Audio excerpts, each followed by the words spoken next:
We see a bus filled with girls who started playing pillow fight, but our Mitsuko was busy jotting down something.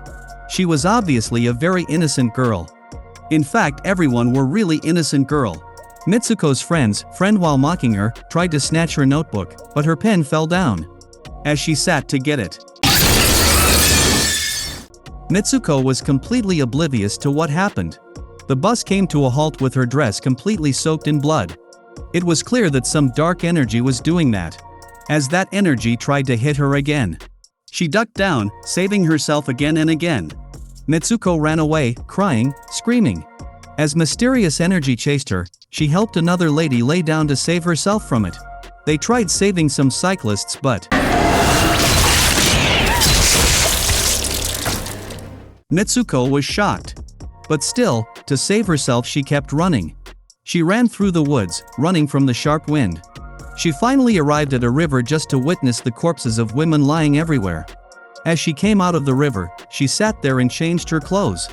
Mitsuko kept walking in the barren lands. She was really disturbed. From the inside, she saw a few girls to blend in with them.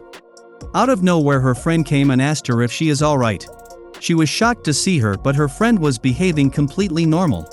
Suddenly a gush of wind scared Mitsuko. They were all walking to an all-girls school. But as another gush of wind hit Mitsuko, she got really scared and started running. As she met her teachers, they asked her if she is okay, but she didn't reply, so they mistook it as her periods. Mitsuko asked Aki if they were always in this school, but Aki said yes. Mitsuko says she saw a really bad dream where everyone were being chopped off by a gush of wind. Aki took her hands out of the window to prove she shouldn't be afraid. She shown her the class and introduced her with Teiko. Teiko asked Mitsuko if she was in love with Aki, to mock her. They introduced her to Sir, which meant she was surreal. As Aki suggested to go for a walk in the woods, they ran away from her teacher out of school to have fun. They ran on the streets into the woods. They finally reached near a lake. All tired and panting, Aki reassured her that she will always be there for her. Aki and her friends were mocking her about the weird dream she saw. Sir ran on top of a small mound and told them that it's quite possible Mitsuko might be in another universe. And there are multiple possibilities to happen. Anything in any universe. She threw a rock into the water, which disturbed the water, but there is a chance that in another universe she might not have thrown a rock. As they went to see the ripples on the water, a giant crocodile started eating Teiko, and blood spilled all over them. But that was just a part of Sir's explanation. As they saw a pillow, they played catch with it. It's flying all over. Mitsuko suddenly noticed a blood on her finger and a married couple standing up the cliff. But they continued. And the couples disappeared. Sir was acting hilariously. But suddenly their conversation became serious, talking about destiny, that they can't change. But just acting spontaneously different, they can change the fate. They ran back to school, but just two of them. Back in the class. As they sat in the class, she saw that pillow again. She picked it up, and as she threw it towards Aki, suddenly bullets killed all the girls including Aki. And it was the teacher who did it. Teacher was angry and shouted at her for cutting the class as she was about to shoot Mitsuko. Sir and Teiko took her into a room. As another teacher shot her student, she fell down the school building. Teiko tried to attack the teacher, but she shot her too. As Sir and Mitsuko were escaping, the teacher shot Sir as well. Her last words were, which means, my life was surreal. But as she was speaking, another bullet from the teacher killed her. All the girls were now escaping the school, but they were being shot by the teachers with guns and bazookas. One of the girls forced her to just think about why is this happening. So Mitsuko saw feathers falling and again got chased by the chopping wind. She ran, again, fearing the wind through the market. And finally came into a police station. In the police station, she met a lady who called her Keiko, and asked her about why she was wearing a uniform. As she looked herself into a mirror, she was shocked to see herself as a completely different person. As the policewoman sat her into a car and started driving, the other girls on the streets mocked and laughed at her. Police lady told her they've turned 25 years old, but Mitsuko was just confused of what's happening. As they arrived at a destination, few ladies were waiting for her, and were really happy to see her as if she is a celebrity. She walked out of the car and they told her to change quickly and took her to a room where she saw Aki. Mitsuko, who was Keiko, was shocked. They started dressing her up for her wedding. As Aki used the hairdryer, she spooked and fell on the floor. As everyone were gone, Aki told Keiko, aka Mitsuko, that she is both Mitsuko and Keiko at the same time. She asked her of what's happening, but Aki reassures her that she will tell about it later. She even told her to not panic of what happens. As Mitsuko closes her eyes, she saw pillow feathers and Sir, saying, "Life is surreal and don't let it get to you." After dressing up Mitsuko, Aki went close to a girl and broken her hand, kicked the police lady and punctured her face and killed all the other girls too. Aki took Mitsuko with her and flipped one of the girls over a table. Aki gave her a broken bottle. Mitsuko walked into the marriage hall towards a coffin, with that broken bottle in her hand. But as she was walking, suddenly she was getting bullied by other girls in the hall. Everyone started stripping and the pianist gone mad.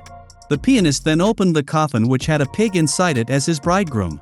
The girls brought cake, while others started tearing Mitsuko's wedding dress. The pig-headed creature was scaring Mitsuko, so out of horror she shoved the broken bottle in its neck. Mitsuko was now really angry and started killing everyone with her bottle. Suddenly those two teachers from earlier appeared, but now in a mysterious black dress. After fighting with them, they ran away. Aki told Mitsuko to run away while she lured them. She was then greeted by another woman who was in a sports dress, who called her Izumi. As she went to see her reflection on a mirror, she saw herself as a completely different person again. As she met Teiko and Sir again, but they were different people. She was then joined by another lady and they ran towards the end of a marathon. They told her they were a part of same running team since very long and that she has took over them in their grade school. They even ran in their junior high school in uniforms. Now with a final sprint she took over all of them, and while running she saw Sir running in school uniform. She even saw Aki and pig-headed creature with the two black dress lady.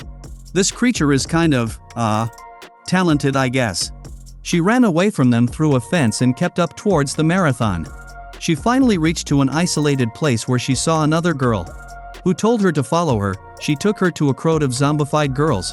She asked her if she could die and took out a knife. She asked if she remembers anything and even accused her of the reason of the death of everyone. Aki appeared and killed the girl holding knife.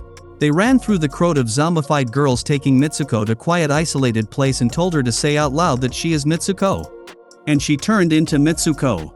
She told her to close her eyes. As she opened her eyes she saw two ropes on Aki's arms. She commanded her to pull them and destroy her. She got slapped for denying her. She then told Mitsuko that the worlds they are in is fictional and she is the main character of it. And only she can stop all this. To escape the fictional world she will need to destroy her by pulling the two strings from her arms. As Mitsuko pulled the strings, she split into halves and a mysterious exit appeared.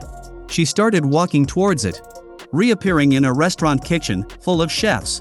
As she opened the door to exit the kitchen she saw a lot of men and her own poster of a game featuring Mitsuko and her past traumatic simulation versions.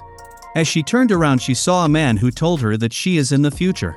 She fainted and saw that same feather again. As she opened her eyes, she was again in that isolated place. She walked out of it. As she walked, she saw girls in separate wall niches. She even saw that lady whom she saw in her simulation. She walked to an old man, playing her own simulation game. She told her that she has already died in the spring of 2034 and he took her and her friend's DNA samples to make their figures. Those samples looked completely real. All of a sudden the real game developer comes in and asks her to hook up with him, and it turns out that the old man is none other than the old version of the new game developer. She started walking towards him and sat on the bed beside him. She then remembered the words of Sir, who told her that something unexpected can change it. Mitsuko straddled the game developer and told him to stop the simulation. She torn up the pillow and the feathers turned red.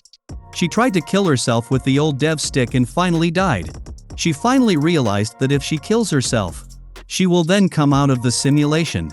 So she killed herself in every simulation and escaped the simulation lying on the snow. Now you guys might be thinking, what's the meaning behind this story? Well, the girl that we see as Mitsuko in the fictional world was a depiction of patriarchal society. She is a symbol of how patriarchy plays with a woman, like we saw earlier. She was forced to marry someone she doesn't like, was hindered when followed her passion of running by her teachers and fiancé. The chopping off scene depicted how all the women went through same fate, and she ran away from the sharp wind, which was none other than invisible societal pressure. The violence and gore that we saw earlier depicts the nature of the society. And finally, at the end, the old developer was none other than God himself, who created her, and in order to survive, how they were forced to have intercourse with a person who would then impregnate her and create clones of her DNA. She kills herself at the end, which means she commits, which suggests ending this simulation, which is basically the world that we live in.